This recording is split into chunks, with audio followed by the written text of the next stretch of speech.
Assalamualaikum warahmatullahi wabarakatuh. Selamat pagi saudara, senang sekali saya Puspasari dapat berjumpa lagi dengan Anda dalam program Sapa Gorontalo di Kompas TV, independen terpercaya. Saudara, momen libur Natal dan Tahun Baru tahun 2025 dan 2026 selalu identik dengan melonjaknya penumpang, apalagi khususnya di bagian bandara atau penerbangan udara.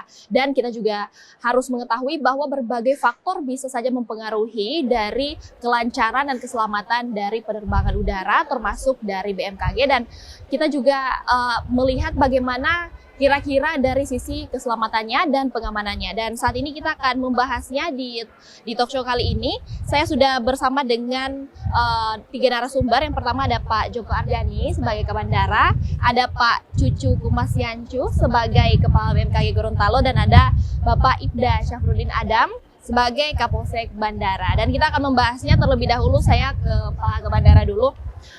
Kira-kira bisa diberitahukan kepada saudara-saudara yang ada di rumah juga, sejauh ini di Bandara Jalaluddin Gorontalo sendiri sebagai simpul utama dari perjalanan udara di Gorontalo satu-satunya, sejauh apa kira-kira kesiapan Bandara Jalaluddin dalam menghadapi lonjakan penumpang selama libur Nataru ini, Pak?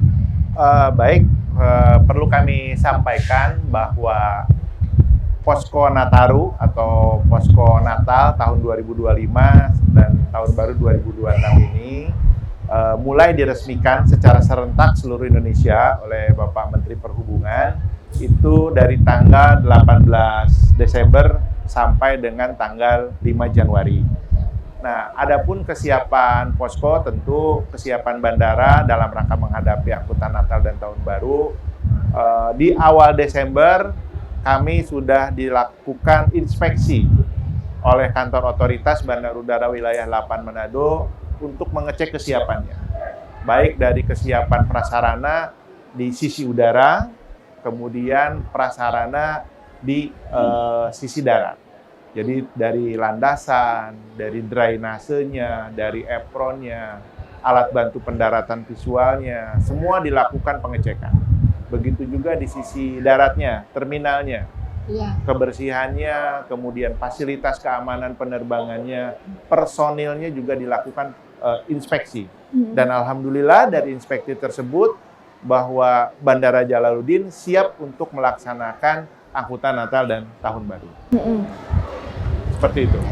Kalau dilihat lonjakan penumpang di hari-hari biasa dan juga di libur Natal dan Tahun Baru ini, sesignifikan apa Pak peningkatannya? Kalau pengalaman tahun lalu, peningkatan rata-rata itu di masa angkutan Natal dan Tahun Baru itu rata-rata di 5%. Ya, Gorontalo tidak begitu melonjak signifikan karena memang mungkin mayoritas di sini adalah Muslim, hanya sedikit saja yang merayakan Natal.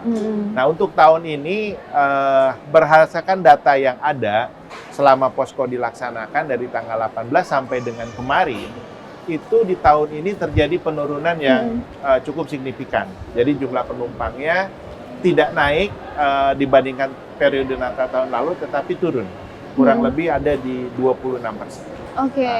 Nah, ini kalau saya lihat di belakang ini ada Posko Terpadu Jalaluddin Gorontalo. Ini fungsi dari poskonya sendiri apa, dan pelayanan yang utama yang dilayani di sini apa, Pak? Ya, jadi yang pertama posko ini adalah pos koordinasi.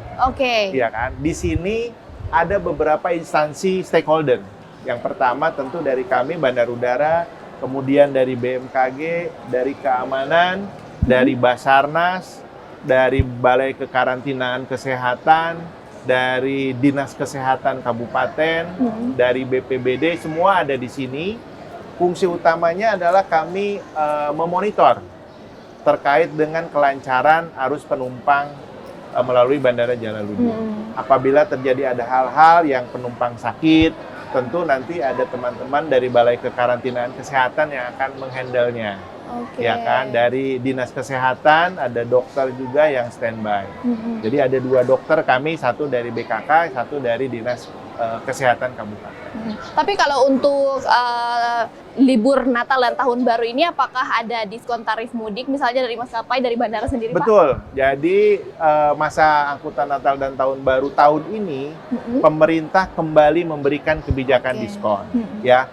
Jadi diskonnya dari PPN komponennya, kemudian dari fuel surcharge komponennya, dari bandara juga Airpotek, JP2U juga diskon 50%, jasa pendaratan juga, sehingga kalau dihitung-hitung terjadi penurunan itu 13 sampai dengan 14% untuk masa angkutan Natal dan Tahun Baru.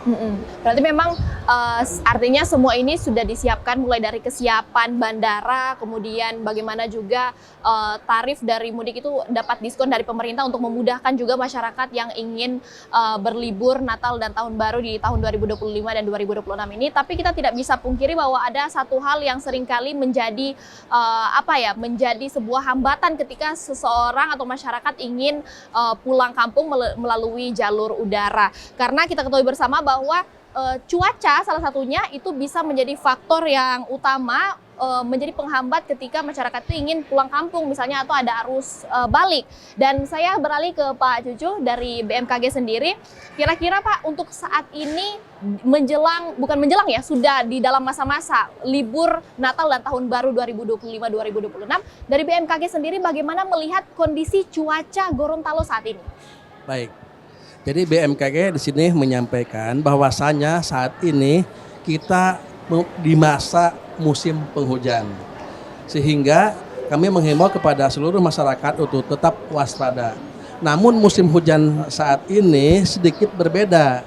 Maksudnya lebih banyak tidak hujannya dibandingkan kalau kita bandingkan dengan musim penghujan di tahun-tahun yang lalu. Iya. Namun dari segi jumlah curah hujan masih dalam kategori musim hujan. Nah, bahkan di Desember Januari ini juga hitungan masih di puncak musim penghujan. Namun yang perlu lebih diwaspadai mengingat ada potensi curah hujan di atas 50 meter dan 100 mm itu didominasi di wilayah Gorontalo bagian utara. Apalagi di musim kemarau kemarin, wilayah Gorontalo bagian utara itu secara umum hampir tidak ada musim kemarau. Dalam artian tanah di wilayah Gorontalo bagian utara relatif basah dan cenderung akan lebih basah lagi bila terjadi adanya tambahan curah hujan. Tapi apakah kondisi yang tadi Bapak sebutkan tadi tetap aman untuk dilakukan penerbangan sejauh ini di Bandara Jalaluddin? Untuk wilayah Gorontalo bagian selatan ini secara umum hujannya tidak se-ekstrim di wilayah Gorontalo bagian utara. Sehingga insya Allah untuk penerbangan relatif aman. Kami untuk informasi cuaca penerbangan kami update per 30 menit. Kami laporkan informasi cuaca untuk penerbangan, khusus untuk penerbangan kami informasikan per 30 menit.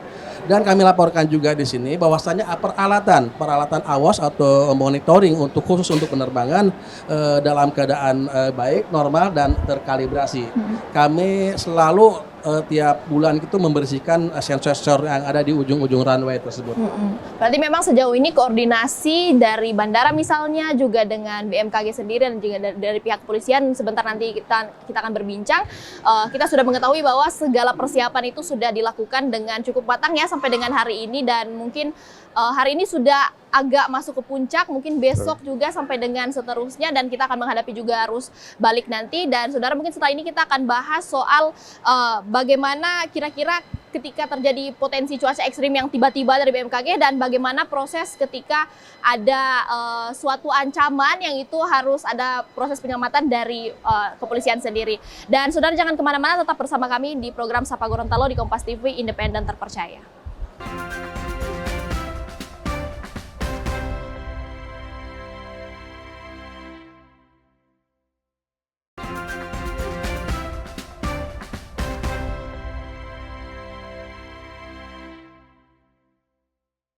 Terima kasih saudara, Anda masih bersama kami di program Sapa Gorontalo di Kompas TV, independen terpercaya. Saudara, tadi kita sudah bahas tentang bagaimana kesiapan dari bandara sendiri untuk menghadapi libur Natal dan Tahun Baru di 2025 dan 2026. Kemudian kita juga tadi telah membahas soal bagaimana kira-kira kondisi cuaca. Kita sudah bahas tadi dengan BMKG, dan mungkin ada pertanyaan lanjutan lagi dari pertanyaan-pertanyaan pertama tadi soal bagaimana kira-kira kalau cuaca itu kan kadang-kadang kita tidak bisa prediksi ya, tiba-tiba terjadi begitu saja begitu.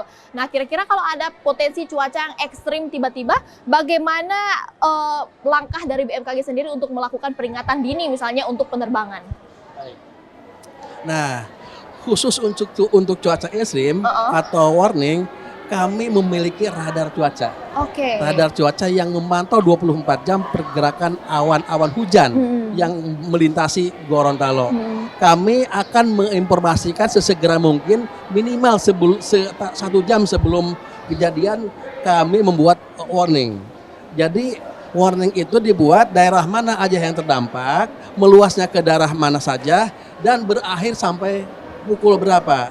Sehingga stakeholder ataupun pemakai jasa bisa memanfaatkan informasi yang kami sampaikan dan mengantisipasi barangkali apa yang akan terjadi seperti itu. Oke, jadi memang karena tadi ada apa ya namanya, sesuatu yang sudah disiapkan memang dari BMKG ya, dan itu memang sudah menjadi satu alat yang bisa mendeteksi misalnya ketika terjadi cuaca ekstrim dan bisa diberitahukan kepada pihak bandara secepatnya supaya dapat diantisipasi terlebih dahulu. Dan saudara, ketika kita sudah mengetahui misalnya bagaimana persiapan dari bandara itu sendiri, kemudian bagaimana kesiapan dari BMKG misalnya dalam proses pemantauan cuaca, kita juga tidak bisa memungkiri bahwa bandara menjadi salah satu titik utama yang termasuk rawan juga terjadi tindak-tindak kejahatan dan lain sebagainya. Dan karena itu kita akan membahas dengan Pak Ibda Syafruddin Adam, Kapolsek Bandara. Kira-kira Pak, bagaimana kesiapan Polsek dalam mengamankan kegiatan atau aktivitas di sekitar bandara ini? Karena kawasan bandara kita ketahui merupakan tempat di mana orang pergi dan datang. Dan kira-kira bagaimana dari kepolisian sendiri soal pengamanan di wilayah sini, Pak? Baik, terima kasih. Kami dari kepolisian dalam hal ini dalam rangka pengamanan pos Bandara Jalaluddin, kami di backup, dibantu dari Polres, hingga jumlah personil kami yang bertugas di sini keseluruhan dari personil Polri berjumlah 11 personil, di backup dibantu dari Polres. Kemudian dalam hal sistem pelaksanaan pengamanan di sini, kami tetap berkoordinasi dengan pihak UPBU maupun dari stakeholder yang berada di kawasan bandara untuk melakukan pengawasan dan pengamanan. Jadi langkah-langkah kami siapkan itu selalu kami berkoordinasi juga termasuk dengan maskapai untuk pelayanan penumpang. Kalau ada penumpang yang mungkin dicurigai membawa sesuatu atau masuk ke Gorontalo membawa sesuatu juga. Kemudian ada penumpang-penumpang yang identitasnya tidak jelas, kami tetap berkoordinasi kami. Jadi ada langkah-langkah yang langsung kami antisipasi. Kemudian untuk di sekitar terminal, seputaran kawasan bandara, tetap kami melakukan patroli, pengawasan terhadap penumpang calon penumpang yang masuk, maupun areal sekitar kawasan bandara. Jadi tetap kami pantau, kalau ada hal-hal yang kurang atau apa, tetap kami berkoordinasi, terutama dengan pihak UPBU maupun stakeholder pengamanan yang ada di bandara. Demikian. Tapi sejauh ini pengamanan sendiri dari kepolisian di bandara, apakah sudah pernah ditemui misalnya hal-hal mencurigakan seperti tadi? Dan kalau ada, apa penindakannya, Pak? Kalau untuk sampai sekarang, alhamdulillah belum ditemui hal-hal yang mengganggu keamanan maupun keselamatan penerbangan. Namun tetap kami selalu siap sedia mengawasi, mengantisipasi jangan sampai hal tersebut terjadi. Demikian. Tapi kalau dari Polsek sendiri, apakah ada bangun pos sendiri di sini atau cuma ada di Polsek saja, Pak? Jadi kami dari Polsek bergabung dengan stakeholder yang lain yang posko dibuatkan oleh dari UPBU Bandara sendiri. Kemudian kami gabungan stakeholder standby di situ sebagai posko. Namun untuk ruang tugas tidak terbatas hanya di posko, kami melakukan pengawasan juga sampai di areal-areal yang saya sebutkan tadi, di kawasan areal Bandara Jalaluddin, termasuk di pintu masuk, pintu keluar, areal parkir, kemudian areal kedatangan, areal check-in. Situ tetap kami melakukan pengawasan. Berarti di setiap titik di bandara ini ada anggota-anggota polisi dan masyarakat ketika merasa misalnya terancam bisa langsung melapor saja ya Pak ke anggota-anggota polisi? Atau ada mekanismenya sendiri Pak? Ya demikian. Jadi di sini bukan hanya dari kepolisian, di sini juga ada dibantu dari TNI, dari Koramil Tibawa, dari Satradar, ada dari Korem, ada juga dari 713. Sama dari Basarnas maupun dan lain-lain, ada juga BPBD. Jadi kami membagi tugas, membagi peran untuk saling mengawasi dan saling menjaga. Berarti ada beberapa stakeholder ya yang ikut terlibat dalam proses pengamanan Nataru ini di bandara, bukan hanya dari kepolisian saja, tapi juga tadi Bapak bilang ada TNI, kemudian ada Basarnas dan lain sebagainya. Dan kemudian dari kepolisian sendiri, apakah ada operasi khusus misalnya di Nataru ini Pak, di sekitaran bandara? Kalau untuk kawasan bandara, kami tidak ada operasi khusus. Kami tetap cuma melaksanakan pengamanan pos pelayanan terpadu di bandara. Jadi kalaupun ada operasi itu sifatnya hanya dari Polres. Kami tetap fokus ke kawasan terminal saja. Berarti memang saudara, karena tadi kita sudah membahas soal bagaimana proses pengamanan itu dari kepolisian sendiri, dan memang tadi dari penjelasan dari Kapolsek Bandara bahwa sejauh ini memang pengamanan di sekitaran bandara belum menampakkan suatu ancaman yang misalnya dapat membahayakan penerbangan atau keselamatan penumpang. Dan kita kembali lagi ke Pak Kabandara. Tadi kita sudah bahas Pak tentang apa saja layanan yang dilayani misalnya di pos terpadu ini, tapi apakah sejauh ada pos terpadu ini, apakah sudah ada proses evaluasi, dan kalau misalnya sudah ada evaluasi sejauh ini, apa temuan yang paling sering diwaspadai misalnya? Oke, baik. Tentu evaluasi kami laksanakan setiap hari ya. Setiap hari kami melaksanakan evaluasi baik terhadap dengan pelayanan maupun terhadap kesiapan personil. Karena memang penerbangan perdana itu ruang check-in dibuka jam 6:30. Jadi petugas kami itu jam 6 kami sudah standby di bandara. Karena bandara dibuka itu jam 7. Jadi 1 jam sebelum bandara dioperasionalkan, tugas kami sudah standby di bandara untuk melaksanakan pemeriksaan, tentunya untuk kesiapan. Nah, untuk evaluasi sendiri misalnya ada temuan tidak Pak yang perlu diwaspadai? Sampai dengan hari ini keberadaan posko ini dari hasil evaluasi tidak ada hal-hal yang sangat menonjol. Ya kan, jadinya operasi posko berjalan dengan normal, tidak ada keluhan juga terkait dengan adanya penumpang yang mendapati harga tiket yang melebihi dari ketentuan setelah didiskon. Jadi kalau ada yang temu kenali, ada penumpang yang harga tiketnya melebihi daripada ketentuan batas atas, silahkan datang ke posko. Nanti kami akan melakukan pengecekan bersama inspektur dari kantor otoritas bandar udara. Jadi dari otoritas bandar udara wilayah 8 Manado juga, inspektur angkutan udara hadir juga bersama kami di posko ini selama posko Natal.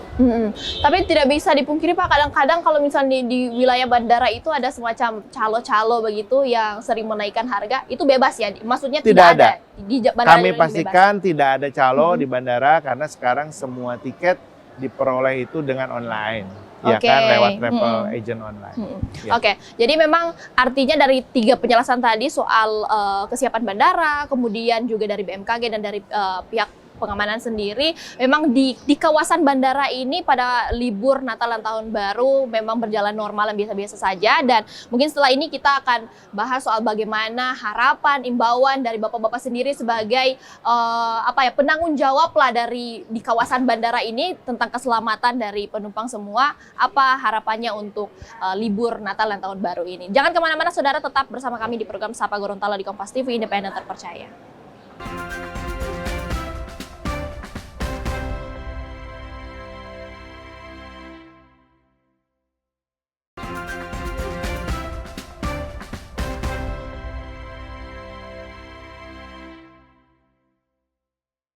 Saudara, Anda masih menyaksikan program Sapa Gorontalo di Kompas TV, independen terpercaya, masih dengan saya Puspasari dan 3 narasumber dari bandara, dari BMKG dan juga dari kepolisian. Tadi kita sudah membahas banyak hal dan saya ingin melanjutkan pembahasan dengan Kak Bandara tadi. Beberapa hari kemarin Pak sempat ada simulasi yang kemudian itu di beberapa media sosial sempat menjadi viral karena mereka menganggap bahwa terjadi kericuhan di sekitar bandara. Mungkin perlu dijelaskan juga kepada saudara-saudara yang ada di rumah untuk menjadi bahan edukasi juga. Sebenarnya apa yang terjadi pada simulasi kemarin di bandara, Pak? Baik, jadi di tanggal 18 kemarin berbarengan dengan pembukaan posko Natal dan Tahun Baru, kami mengadakan latihan. Salah satu latihan yang wajib dilaksanakan oleh bandara adalah kontingensi keamanan bandar udara. Jadi latihan darurat keamanan bandar udara. Nah, latihan ini kita awali dengan tabletop tentunya, kemudian langsung latihan real di lapangan. Di dalam latihan ini kami tidak hanya pihak bandara saja, tetapi kami berkolaborasi dengan pihak kepolisian khususnya, yaitu dari Brimob Polda Gorontalo. Kemudian begitu juga hadir dari anggota Komite Keamanan Bandar Udara. Jadi banyak pihak yang terlibat di dalam latihan itu. Adapun skenario yang kemarin kami gunakan latihan adalah melatih kesiapsiagaan petugas apabila ada ancaman terhadap gangguan keamanan bandar udara. Jadi kami melaksanakan simulasi bersama Brimob dengan skenario adanya gangguan yang mencoba untuk memasuki ke ruang daerah steril bandar. Oke, jadi memang untuk menghadapi atau mengantisipasi kira-kira kalau misalnya terjadi, tidak diminta-minta ya, terjadi sebuah ancaman di kawasan bandara, pihak bandara sendiri dengan beberapa stakeholder sudah melakukan simulasi. Jadi tidak hanya menangani dalam angan-angan saja, Betul. tapi sudah bersiap-siap memang dengan segala yang sudah dilakukan kemarin. Betul. Bahkan itu kemarin Pak sempat viral ya di akun media sosial itu, karena banyak warga yang berpikir bahwa terjadi kekacauan di bandara. Padahal itu hanya simulasi saja untuk mengantisipasi tidak terjadinya ancaman-ancaman yang dapat mengancam dari keselamatan penumpang di bandara. Dan mungkin yang terakhir Pak, apa harapan Bapak sebagai ke bandara sendiri untuk libur Natal dan Tahun Baru 2025 ini untuk masyarakat? Himbauan mungkin ya? Ya, himbauan. Baik. Kami melakukan atau memberikan himbauan kepada seluruh pengguna jasa transportasi udara, terutama yang akan melaksanakan keberangkatan melalui Bandara Jalaluddin. Yang pertama adalah memastikan tanggal keberangkatan, kemudian datang ke bandara itu lebih awal, minimal 2 jam sebelum jam keberangkatan. Kemudian yang ketiga adalah terkait dengan barang bawaan, terutama terkait dengan yang saat ini adalah power bank. Oke. Ya kan? Jadi kalau penumpang atau calon penumpang yang membawa power bank, jangan ditaruh di koper bagasi. Ya, power bank itu harus dibawa ke kabin pesawat atau di tas jingjing. Dan selama penerbangan, power bank itu tidak boleh digunakan. Ya, jadi power bank selalu ada di dekat kita untuk mengantisipasi terjadi hal-hal yang tidak diinginkan, khususnya terkait dengan keselamatan penerbangan. Oke. Ya, jadi mungkin himbauan kami itu karena itu adalah konsen kami juga terkait dengan barang-barang bawaan yang dilakukan pemeriksaan oleh petugas APSEC. Dan kemudian Pak Cucu dari BMKG sendiri, bagaimana kira-kira imbauan melihat kondisi cuaca Gorontalo atau ada potensi-potensi cuaca misalnya, bagaimana imbauannya untuk penerbangan sendiri? Oke, Pak? makasih. Jadi kami himbau sekali lagi bahwasanya sekarang kita di masa musim penghujan. Sehingga kami himbau kepada seluruh masyarakat untuk tetap waspada dan berhati-hati bila terjadi suatu fenomena cuaca. Tentunya kepada masyarakat sekali lagi untuk tidak cepat-cepat menerima informasi atau informasi hoax. Iya. Karena cuaca ini sangat gampang untuk digoreng, sangat gampang untuk disebarluaskan sehingga membuat masyarakat menjadi lebih panik. Tentunya kami berharap untuk selalu mengikuti informasi-informasi cuaca dari BMKG yang kami diseminasikan. Berarti memang untuk informasi sendiri dari BMKG ada media sosialnya yang memang aktif setiap hari, Pak? Baik, jadi informasi kami diseminasikan melalui web BMKG yaitu bmkg.go.id atau melalui aplikasi Info BMKG, dan ada juga Instagram, Facebook, dan Twitter juga aktif. Bahkan kami juga diseminasikan informasi cuaca melalui WA grup yang ada di stakeholder.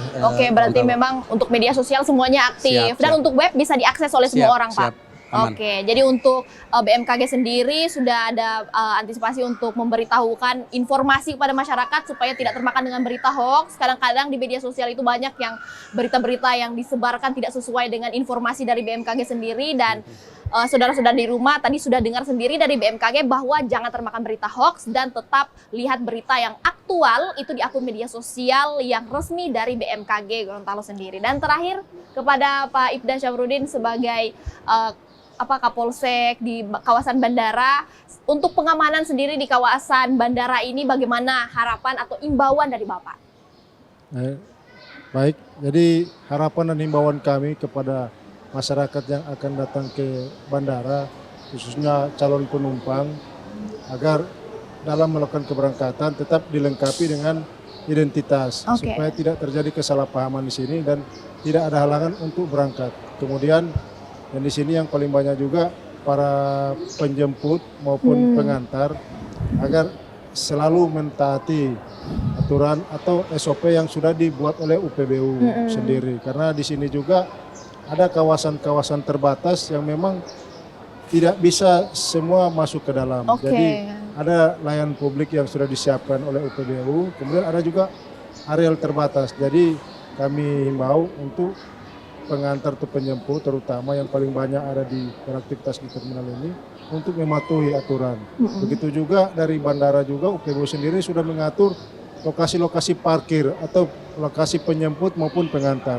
agar dipatuhi supaya biar tidak terjadi kesalahpahaman di sini. Dan kami mengimbau kalau memang ada sesuatu yang memang akan dilaporkan atau mungkin yang terjadi, agar melaporkan kami di bagian pos yang sudah disiapkan. Demikian. Oke, jadi saudara, sesuai dengan apa yang disampaikan oleh Pak Kapolsek tadi di kawasan bandara, bahwa kita sebagai masyarakat yang misalnya akan melakukan penerbangan atau datang menjemput, kita harus menyiapkan seluruh identitas kita.